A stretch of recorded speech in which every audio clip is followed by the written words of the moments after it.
Empowering listeners from the US to the UK. Live on air with Stephen Cuoco. How do you like that? That's amazing. I was not expecting that at all, but I love it. This feels real now. Oh, thank you to everyone who's tuned in to Live on Air with Stephen Cuoco on Power 98.5 satellite radio. I'm doing something different this year. We are now including video. It's been asked, it's been requested. I'm going to honor that request, and we get to see people like Sam here, Mr. Sam Hyatt. He's a profound film director, producer, right? Producer, Yeah. writer.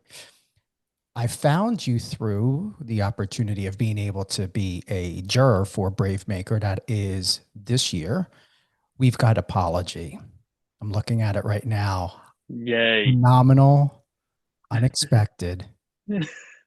Where do you want to go with this? Because people are going to be like, holy shit. When they see it. I don't know where I want to go with this.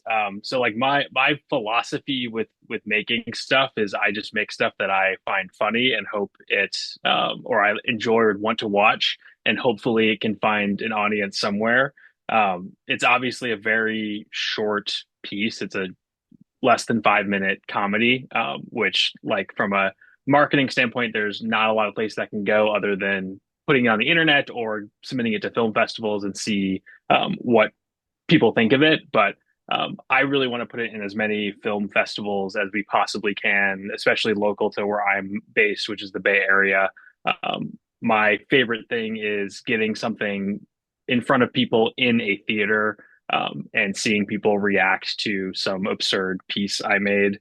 And whether they like it or not, it's just fun to see people's reaction. Obviously, I prefer if they do like it, but there's nothing that beats the audience reaction of people laughing, people being surprised at something that you put together. And this specific film, Apology, was very like in terms of production side, we wanted to make it look clean and make it look good, but it was a very quick endeavor, with and focused endeavor with a very small casting crew. Like the whole production was 6 people, so I'm very proud of being able to output something of the quality of Apology with the limited resources that we had. So yeah, my goal is just to get it in front of as many people and in as many theaters as we can, and hopefully that leads to meeting more folks and making bigger and better things. It's always the goal.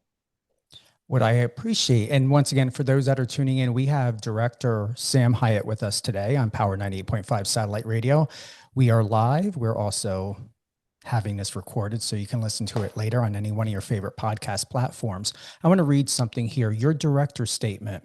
Our San Francisco Bay Area team is thrilled to present Apology. The story is meant to both tear at your heartstrings and take a crack at your funny bone. We believe we hit the perfect sweet spot between dumb and beautiful while getting to the heart of what it is meant to apologize. I watched it twice. It's just perfect the way you weren't intentionally, I don't feel, trying to get a shock value out of it when it finally came through of what the guy was apologizing for, and the way the Yeah. woman was, she was just so grounded and handled herself so well, as this is a normal conversation that most human beings have. And we've got a cast here, and you may have to pronunciate. So we got Natalie Yeah. Dominguez, and then we've got, is that Sandor Helderman? Yeah, Shondor, yeah, Sandor. is how it's pronounced. Yes. Yeah, they were fantastic. So basically, like how this came about, like I'd done stuff in the past, and I'd always felt that what I was weakest at as a director was actually directing actors. I don't have a directing or an acting background, so as a director who doesn't have that experience, it's can be intimidating to focus on the acting portion of it, especially when you're dealing with really talented folks.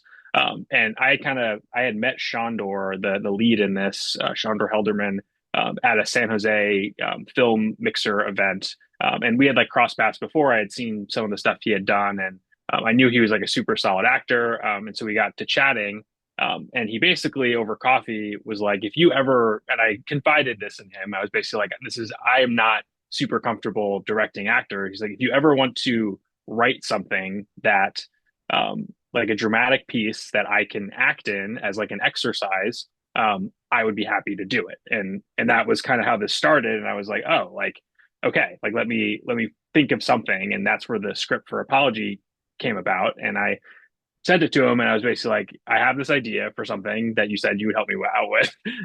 And it's not a drama. Like I couldn't help myself. It ended up being a comedy. But I said like it only works if you act it dramatically. If you treat this as a conversation basically about something else, like imagine like you are talking to your significant other about like the experience. Like the example I used was if like you're confiding that you cheated or apologizing for cheating on your spouse. Like that is kind of the framework of the discussion. And he was 100% down.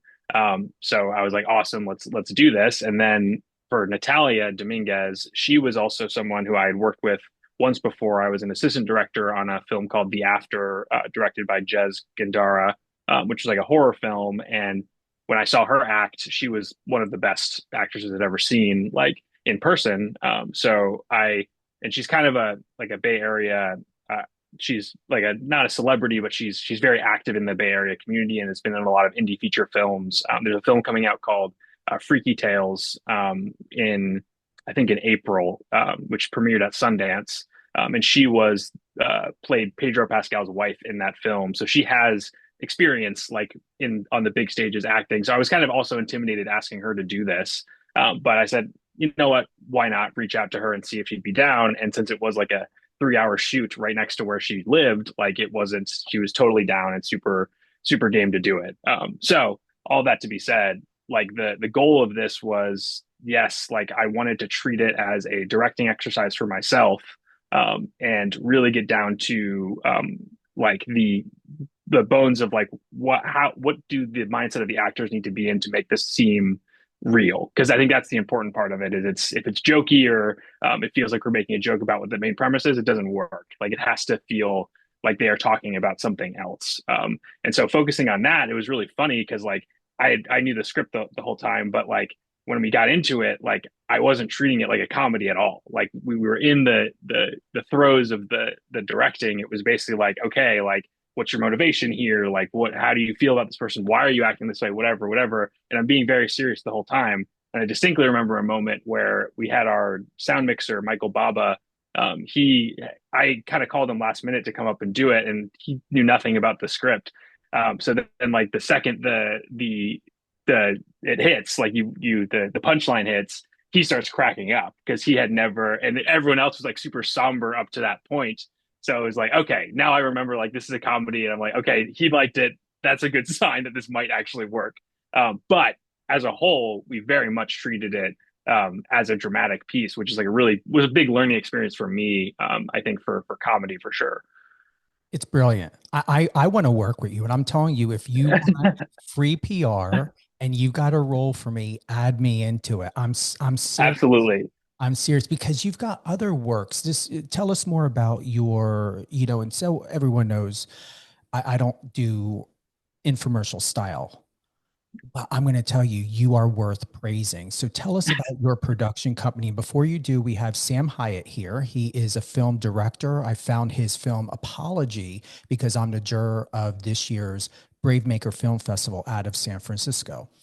Sam Hyatt is an independent filmmaker based out of San Jose, California, and founder of the Bay Area-based Super Nominal Productions. Now, do you have anything in pre-production right now, or is everything in post-production?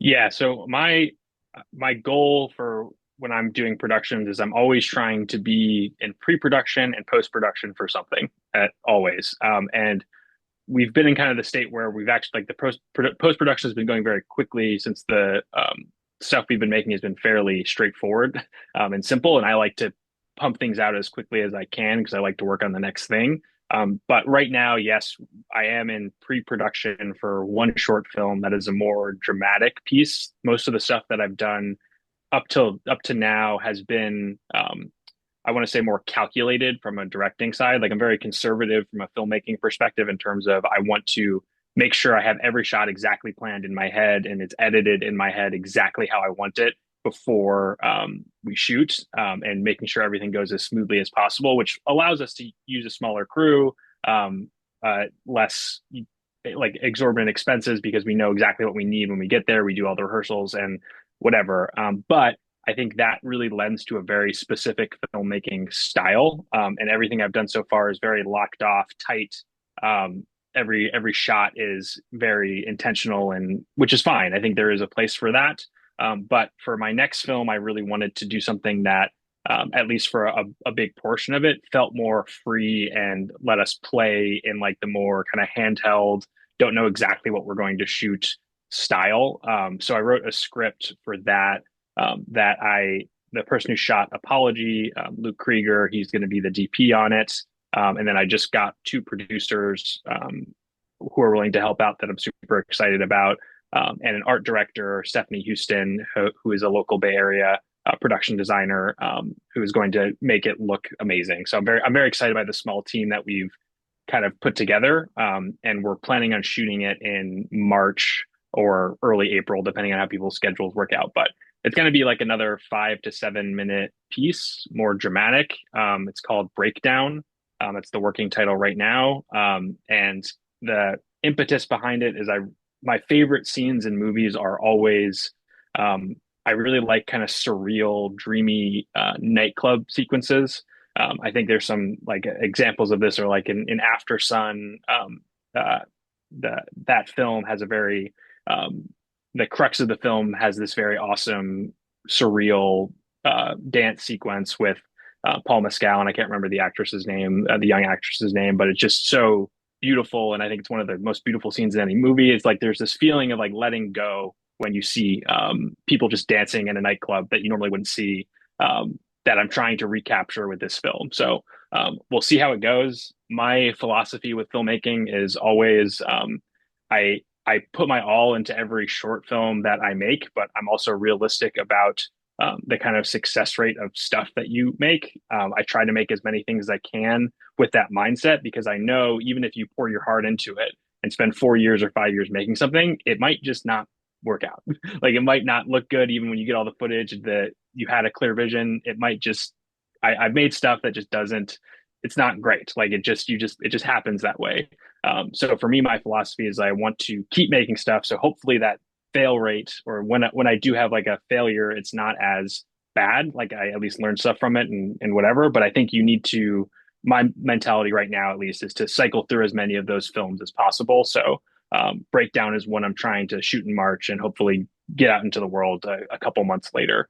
But that's the big one I'm working on. And then I have another project that I'm writing that I plan on hopefully shooting at the end of this year in October or late summer timeframe. Before you go into editing or pre-production or casting, do you aim for a good film or do you aim to have a great film? So my philosophy is I want to there I have one of two goals has to be achieved in order for me to view a filmmaking endeavor as a success. One is the film was better than anything I've made before, which is obviously not a very a subjective metric, but you can kind of understand by people's responses and how you feel about it if it's better. So that's goal one. But goal two, if that's not achieved, I want to have learned something or done something that I hadn't done before, and I can use that skill in my toolbox for later films. Like I recently did a film that we released on my YouTube channel called White Cube Store, which we shot in October, and I'm happy with it. And I think it turned out very well and kind of the vision I had. It's not particularly deep or anything like that, but it was for that one. I view that one more as I never worked on like a real sound stage before, and so this was the first. I wanted to do that. I wanted to have that experience. So we filmed it at a place called Mama Dog Studios up in Oakland, which is an amazing studio, and we shot there for a day, and it was great to get the experience of learning how to use a sound stage, like what you need to bring, what you don't need to worry about what they have there. All this stuff was fantastic. So for that film, I wouldn't say it's the best film I ever made, and not as punchy or whatever, but it still turned out well, and I learned something. So that was and you can argue that you can always learn something from a film, but I want to learn something very specific. Like I want to go in knowing like this is a new experience or this is a new genre that I've never attacked before. So I'll learn something from that experience. So I think yes, you're always trying to make a great film, but I think if you get into the mindset of I'm going to try to make a great film, you can get into this paralysis of um, like budget constraints or whatever, or like when you're editing it and it doesn't turn out exactly how you want to, you just don't end up finishing it. Or you think that if you just wait long enough or like tweak enough, it's going to turn into a great film. And I think that's not always the case and super detrimental to a lot of filmmakers. So I was talking to someone about this the other day, I think there's so much value in just making something.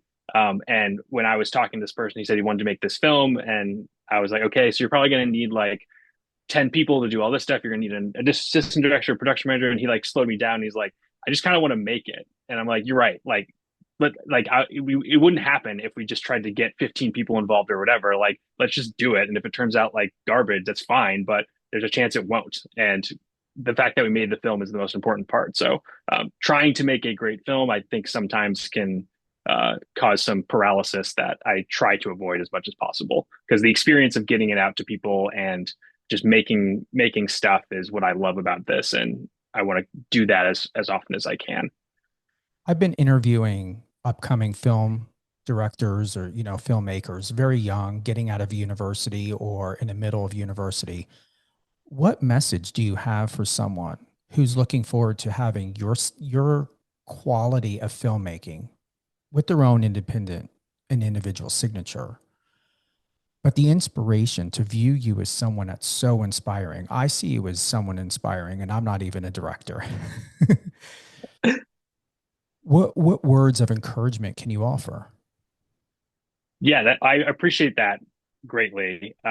For me, like in my head, and I still think this is absolutely true. Like I haven't been at this for very long, and so I very much view myself as starting out and still trying to learn from as many people as possible, and I'm still excited about the idea of making stuff. And so to kind of frame it the other way, I haven't really thought about that much in terms of what advice I would give people, but the thing I would say is I think the most important thing with trying to make your own stuff is kind of what I was alluding to earlier is, and this is not a new thing, but you have to do it. Like you have to make something, and you have to not be afraid of it being bad. Like do everything you can to not make it bad, in your power. But it's going to be like the first one you make is not going to be great, but it's going to be, but you have to make it to understand it. There's so many moving pieces. There's so many things you can't learn just by reading or whatever. You just have to do it. And to that end, I think the really important thing is to not try to do too much with with a film, especially a short film. Short films to me are a very specific type of content that are very different than TV shows and feature films, where it's one joke or one relationship or one character development, but it has to be one thing. Like it can't be a lot of things, or it's just impossible. Like if you're trying to tackle the topic of like drug addiction or something, that is very hard to do seriously in a short film. Like it has to be perfect. It has to be perfectly acted, perfectly executed, perfectly written to make it happen. So it's much easier to make something that you can be proud of if you don't take yourself seriously and don't try to tackle topics that are really, really lofty. Do something that is personal to you. It could be some very small thing to show on screen, because one, it'll be easy because you understand it, and two, it'll be more simple because you are not trying to tell an entire feature length film in a short format. All of the films that have been most successful for me are ones that are super simple, one joke, one one person doing one thing, those are always the ones that get any form of attention. So my advice is to really, really keep it simple. You will have the opportunity to do more complex things later. And there is a benefit to mastering in my mind, which I don't think I've done, but there's a, to be clear, but I think there is a benefit to mastering something like a 5 minute film. Like if you can do a 5 minute film perfectly, that is a building block that can carry you on to making tying enough of those scenes together to make something that is longer form or a feature film or whatever. But there is a benefit to just being able to make a scene that is impactful, I believe. So my advice is keep it simple. And Apology is about, it's not even that long. Is it 7 minutes? 4 minutes. Is it 4 minutes? Yeah. You hit the sweet spot on that. I mean, so do you, in your process, Sam, do you have your friends and family watch it before you submit it? Or how do you go about, do you even really care about what other people think? You just know in your heart when a project is just finite. I do care about what other people think for sure. But I've gotten better at not um, using that as a reason to not like submit something, or because everyone has a different opinion, and so you as you make more stuff you realize, um, you kind of meter how, um, what people's responses actually mean and how critical they will be, and what their kind of tastes are, um, for sure. So like when I first was making film, like the first film I made, everyone was like, "Oh, that's awesome!" Like, but it was more of a "That's awesome that you made a film," and less of like "That's an awesome film." And so like I made another film that was better in my opinion, and the reactions were like, "Oh, like this is actually good." So you kind of get like this, oh, like, okay. So like before you all thought that was like just a horrible film, but you weren't going to say anything to me because I spent so much money and time. And this is the thing I told you I want to do. So you want to kind of let me down easy, which I've kind of begun to understand and realize that when I'm giving it to family and friends. So, but with the thing with comedies specifically is it is after you are in the editing booth and you have done it for months and whatever, it's not funny to you anymore, like even in the slightest. Like it's very hard to keep the joy of that surprise that you get in the films. So you kind of lose the lens of like, I don't know if this is funny anymore, or like, can I judge this honestly? So I think it really is important for comedies, especially, to send it to a few people and be like, what do you think? Where like, was this funny? Was it surprising? Whatever, whatever. That have are looking at it with completely fresh eyes. And I do use that to kind of re-edit or adjust things a little bit. Um, but yeah, I think there are people in my life that I trust very much. My fiance is one of them specifically. She's very critical, but in the best way. She doesn't she's not in the filmmaking world at all. But she will be very honest about telling me like, I thought this was weak or this was weak or whatever. And she does not worry about hurting my feelings, which at first was like, come on, like I think this is good. Like, why are you being so critical of this? But she's like comparing it against TV shows she watches or movies she likes, which is I don't have the budgets for or whatever, but it's still good to know where you stand in that kind of pecking order. So I trust her a ton with stuff that I do. Do you feel proud of yourself? I always am moving forward, or I'm trying to move forward as quickly as I can. So I don't have a lot of time to reflect on that. But I think like in the new year, specifically, like I've been able to reflect on what I did in the past year. And I'm very proud of the amount of stuff we've been able to output in such a short amount of time. And I'm really proud of the connections that I'm making, and the people who will continue to do work with and I continue to work with. That means the most to me, is that I've started to develop this community of folks in the Bay Area, which I think is a fantastic place to be making films, of people who are really motivated, really creative, that they I'm excited and proud to continue to do work with them, because this is a super collaborative medium, and the connect, as you know, like the making connections aspect of it and the people aspect of it is extremely important. So if you can find a community or build a community of folks that are always willing to do stuff for Apology, like You tell them, hey, I got this script I'm shooting next weekend. Are you down for me to use your camera and whatever? To find those people that are happy to work with you, legitimately happy to work with you, that I'm super, super proud of and really excited about going into the new year to keep making stuff and making better and better stuff as is always the goal. So yeah. You've got the director's chair behind you. Yes. Does that ever get you? Blank. Never. Never. I love it. So my grandparents got it for me. It was a very nice gift. But it doesn't fit in my Subaru Impreza when have all my other gear. So I haven't brought it, and I never sit down when I'm on set anyway. So right now it's a fantastic like background piece for everyone to look at, and I'm very thankful that my grandparents got it for me because it makes me look a lot more official. Look, no, they're my favorite piece, honestly. You can't go Yeah, even with the white. I like it. Just that it's classy. that one side needs to be pulled down a little bit. I know. You didn't do that. I'll do it right now. Boom. There you go. We're fixed. Now it looks perfect. No, it's awesome. What's next for you, Sam? What's going on? Anything besides Brave Maker or anything else you want to share and give us Yeah. 2025? Yeah, so the big one that I'm super excited about is we're premiering Apology, doing a public premiere at SF Indie Fest is going to be the world premiere at the Roxy in San Francisco. It's on February 9th, Sunday, February 9th. It's screening alongside two feature films, one at 12 p.m. and one at 4:15. So if you're not interested in watching the Super Bowl for some reason on that Sunday, come see Apologies world premiere. It'll be worth it. Yeah, exactly. So excited about that. I'm really excited about this short film breakdown that we have in the works that I'll be directing. And then my closest collaborator, Luke Krieger, who was the DP on director of photography on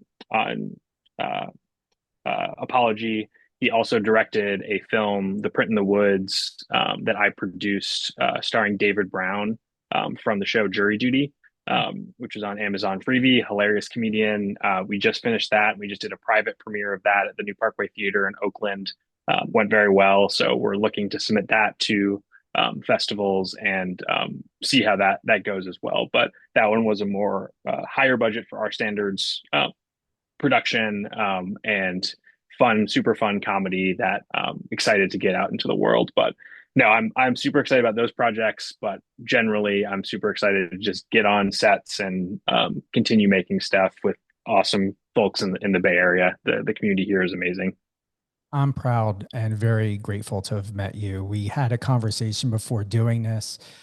You look amazing on camera, so don't hesitate to offer yourself in one of your projects. Just the way Stanley did in his Marvel movies. Yeah, wait till you see me act, then you'll think something different. But I appreciate it.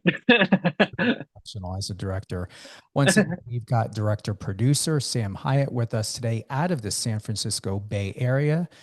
You can find out more about Sam. Where's the main go-to for you? Is it the website, Instagram? Yeah, I would say Instagram. So you can follow me at super_nominal on Instagram, or you can search for Sam Hyatt and I should show up. But yeah, my production company is Super Nominal Productions. I have a website, supernominal.media. But Instagram is definitely the best place to find me, follow me, see all the new projects, see where things are screening for sure. Thank you for being with us today. Thank you so much. This was great. I appreciate it. We're going to have you on again. Don't be a one-hit wonder. Awesome. No, I would love to. This is awesome. Thank you to everyone who's tuned in and live on air with Stephen Cuoco on Power 98.5 satellite radio. Download Power 98.5 on your satellite radio app, iOS or Android. We're available on Alexa. Also, you can go to power985.com. All things Power 98.5, Instagram, Power 98.5 radio, and Stephen Cuoco. Look forward to seeing you soon. All the latest and greatest and best in music, news, sports, and entertainment, and more. Have a great day, everyone.